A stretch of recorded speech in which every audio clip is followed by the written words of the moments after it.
behind me. Good morning, everybody. I'm Sharon Holbrook, not Sue, joining you today with Dr. Claire Nicogossian, who is the author of Mama, You Are Enough, How to Create Calm, Joy, and Confidence Within the Chaos of Motherhood.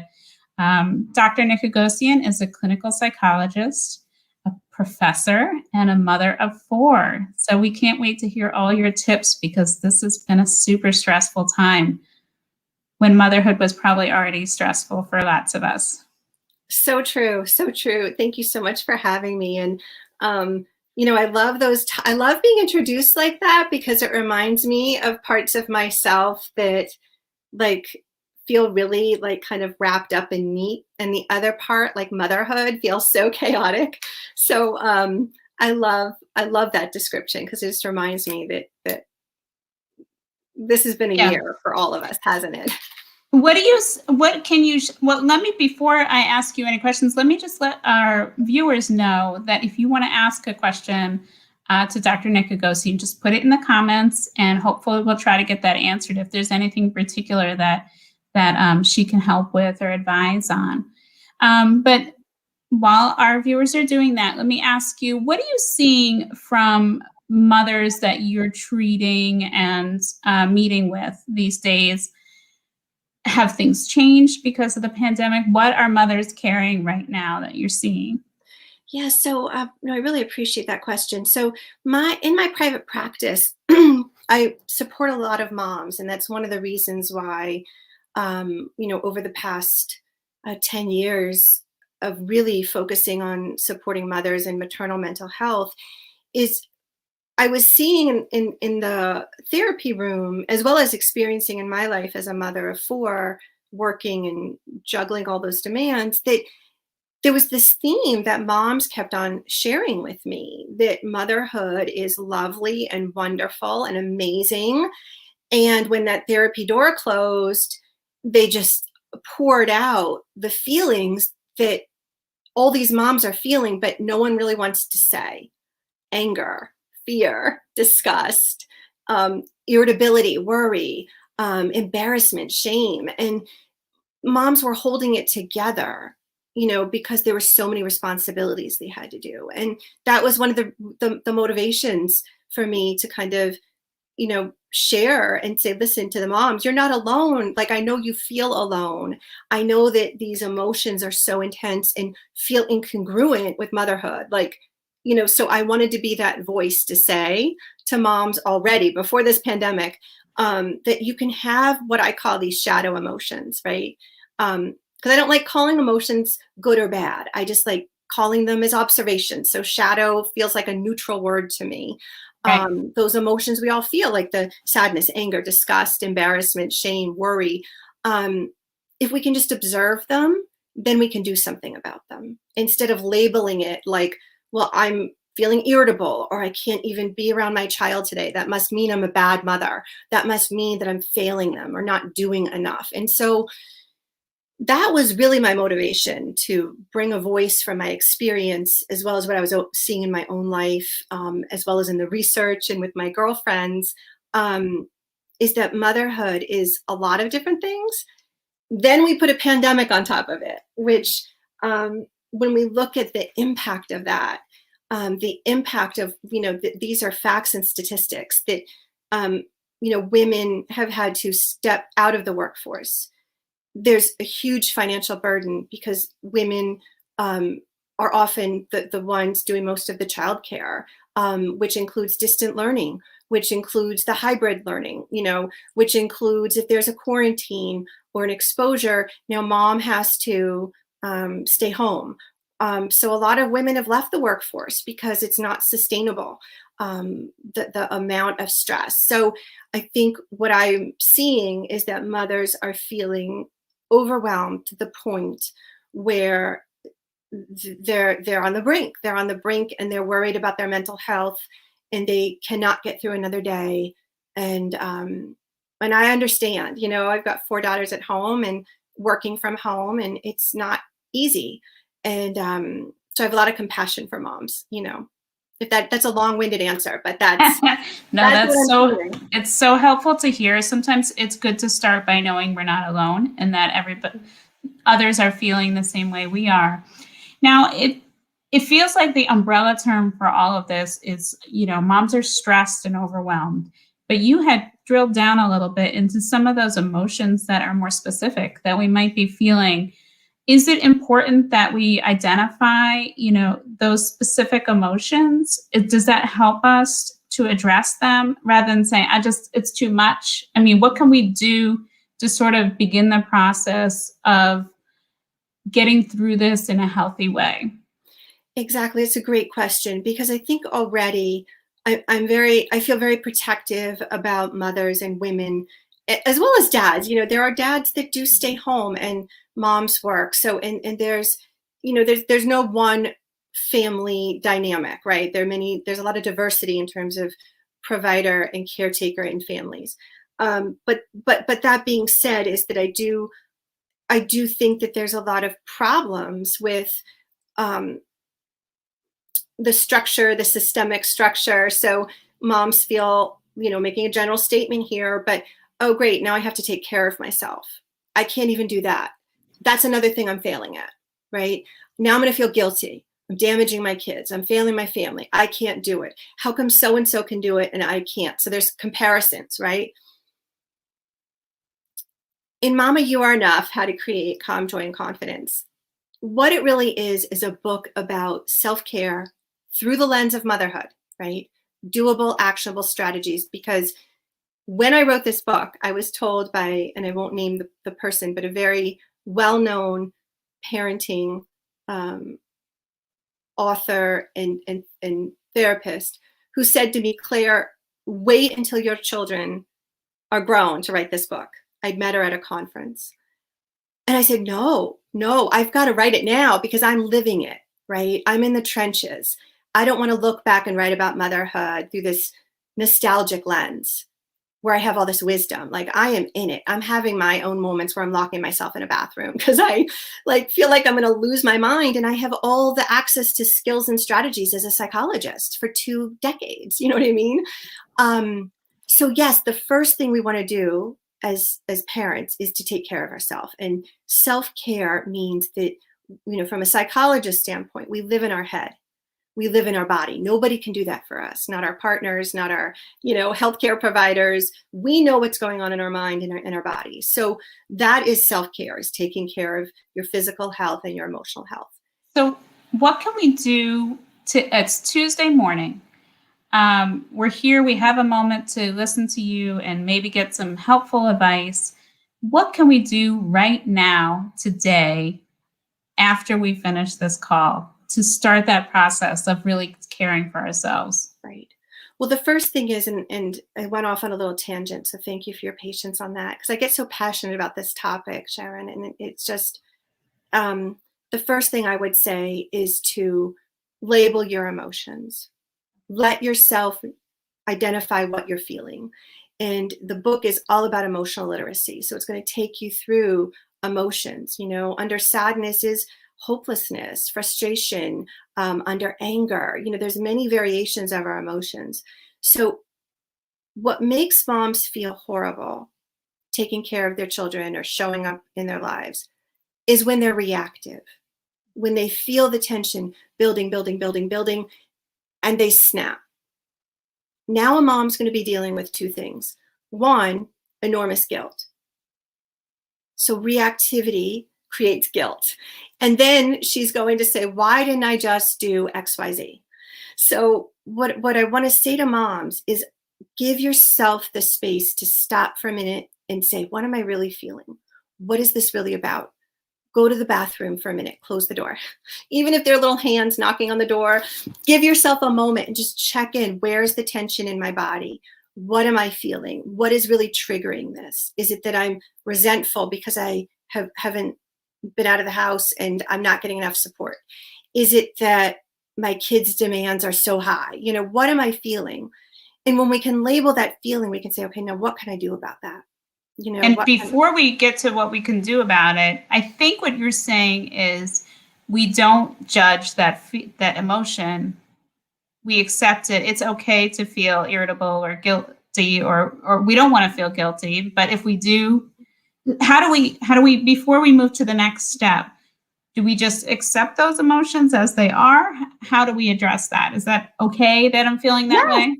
absolutely. That's perfect. And I love that you just paused and asked that question. That's exactly it. Sometimes we just need to sit with it.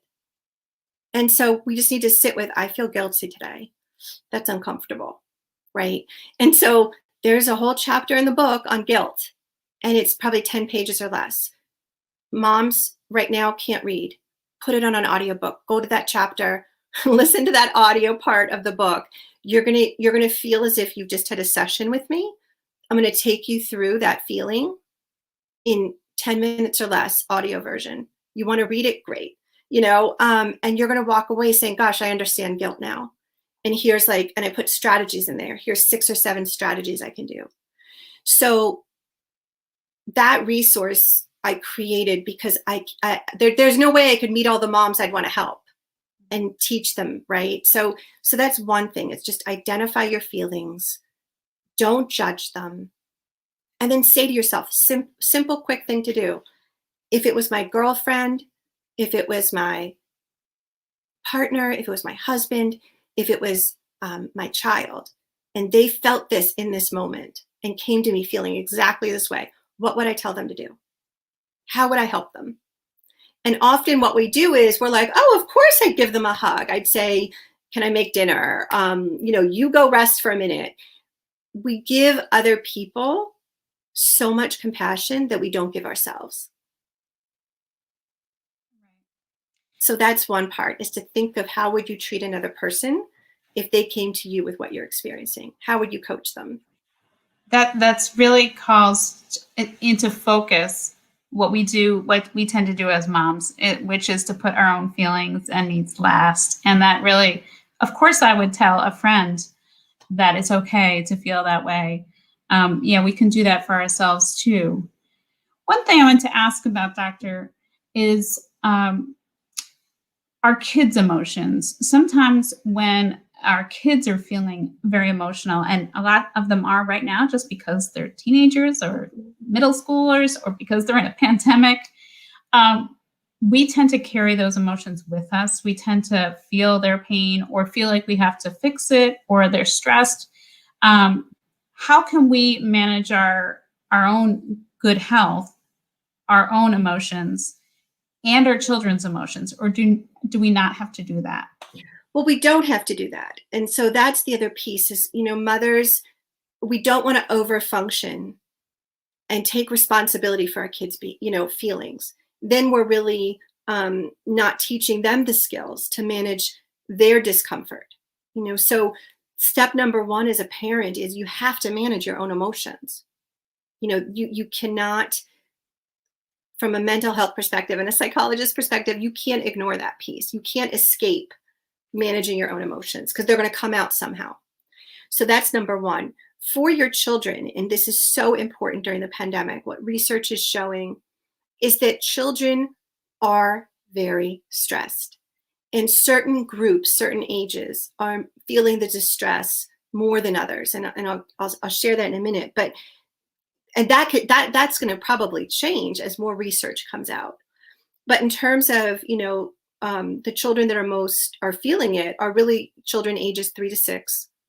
And then children are youth, teens that are in the juniors and seniors. So you're looking at 16 to 18.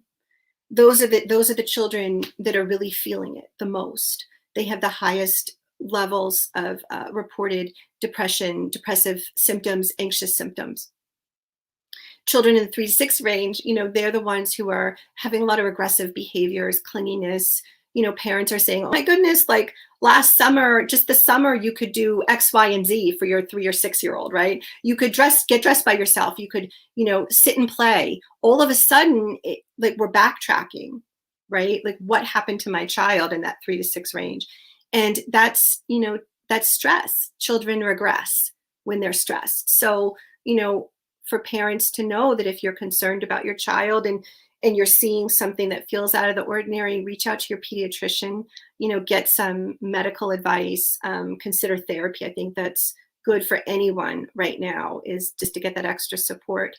In terms of the teenagers, even though teenagers are in their almost adult bodies, they're still going through development. So it's important to recognize they're going to regress a little bit too, emotionally. And I think for parents, and I'm experiencing this myself, children and teens sometimes take out a lot of anger and frustration on their parents, right? Because we're like the safest people. And so that's really hard. How do we figure out that balance of that feels really mean, or that feels really hurtful, or you're being disrespectful, and not take that personally? Right. So how do we do that? Say it again. How do we do that? Right. So maybe just understand that, manage your own reactions. And so in my home, what I do is I allow myself to like feel for a minute, like, ooh, that was super disrespectful. But I step away, I don't engage with it, and I observe it. And then what I do is I come back and I think, is it really about me, or has my child gone through something? Are they behind on an assignment? Did something happen with a friend that I didn't know about? Is the back and forth hybrid model too much for them? What are they worried about? So I give myself permission not to engage and just to observe it. So a lot of times it's just holding my tongue, holding my tongue and not being like, did you just talk to me that way? Or why are you so disrespectful? I'll set a limit and I'll say, wow, that was not okay how you just spoke to me. I think we need a minute here. In the pandemic, other kids are engaging less in some ways. Like, we have a mom who's asking in the comments, Stephanie has a 9th grader, and she's concerned that her son is pulling back from a lot of activities and is really interested in video games more than anything. That can be, when we have these worries about our kids, do I need to do something? Is this normal? That can affect our own well-being too. So how do we, I know we can't take on our kids' emotions, but how do we balance, I'm looking out for my kids' well-being, is this something to worry about? And to manage our own good health so that we calmly.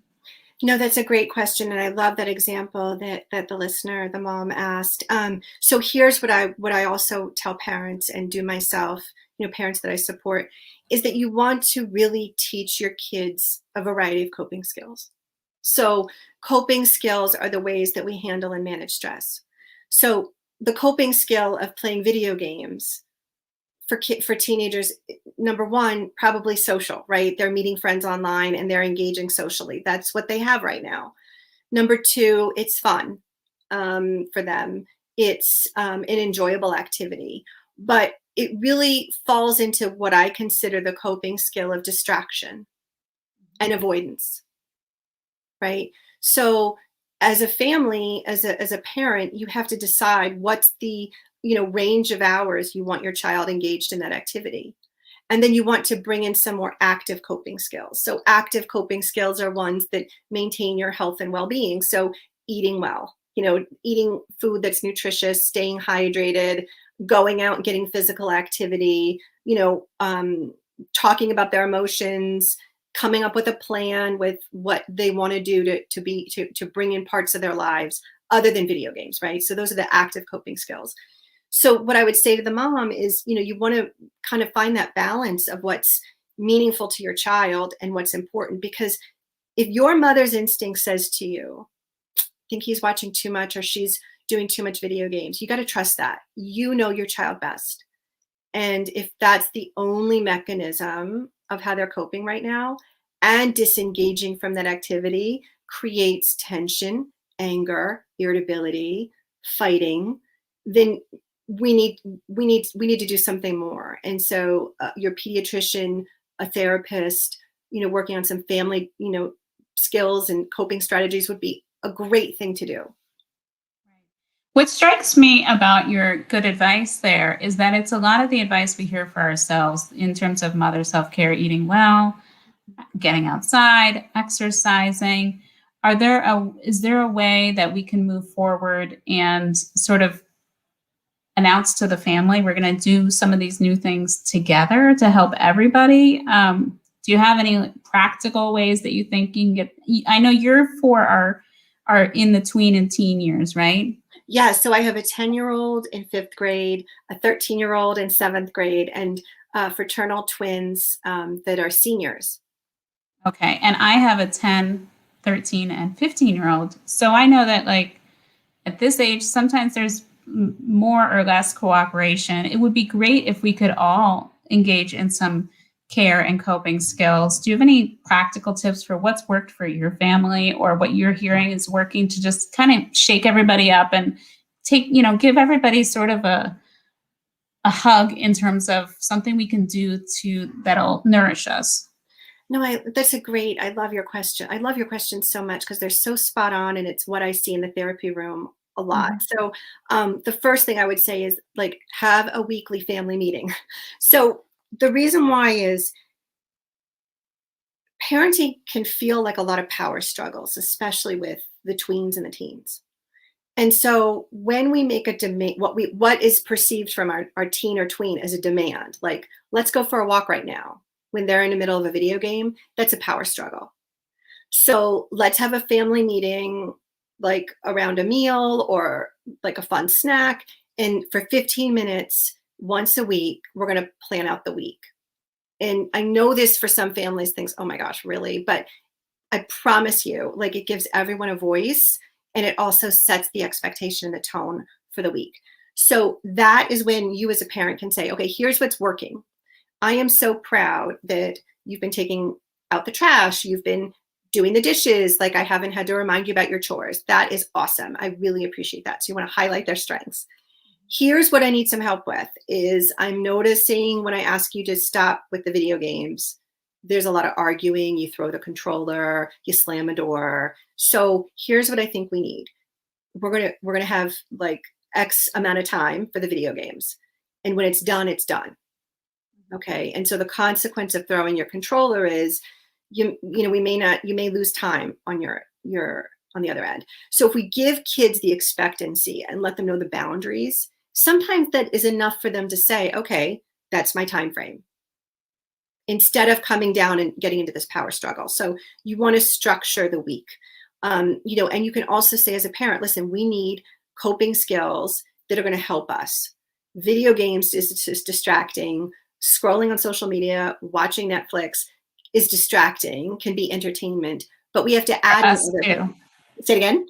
For us too. For I us mean, too. it might help kids to hear that, I'm looking for distractions too. And they may see us on our phones, Absolutely. and know Own that it. we're all struggling. Own it. And this is not about judging yourself. It's about observing. And so you Mhm. say, this is what I think is going to help us. We're going to get out and do a half-hour walk, or we're going to do a yoga class, or we're going to, go for a run. Like, you can frame it that way. And so let them know that this is what you're going to do. And so maybe that's one thing I would do in the family meeting. And then I would also ask, that you talk to your kids and say, what activities would be meaningful to you that doesn't involve the screen? Christina has this idea about she takes for herself 10 minutes to read and 30 minutes a day to work out. So those are great ideas that are helpful to all of us, I think. I agree. And And I love that Christine has that in place. Like that's part of her routine. She has 10 minutes and then 30 minutes. Like she knows that's what's going to get her through. And she creates that space for herself. So that's really important too. A lot of times I think when parents get into the stress of the day, they have really good intentions, but then something happens and that time is lost. So getting the whole family on board, I think is really important to schedule it.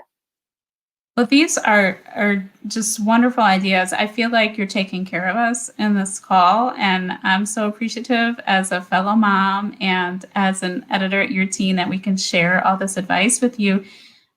with our viewers and followers. Can you tell us the name of your book one more time? Yes. So thank you so much. And it's my joy to be here because I see so many parents and kids really struggling. And I just really want you to know that you're not alone, that we're all going through this. This is uncharted, this pandemic. And so taking care of our mental health, we become the role models for our kids, and that's not to put pressure, but it just means that we've got to teach ourselves, and then our children learn.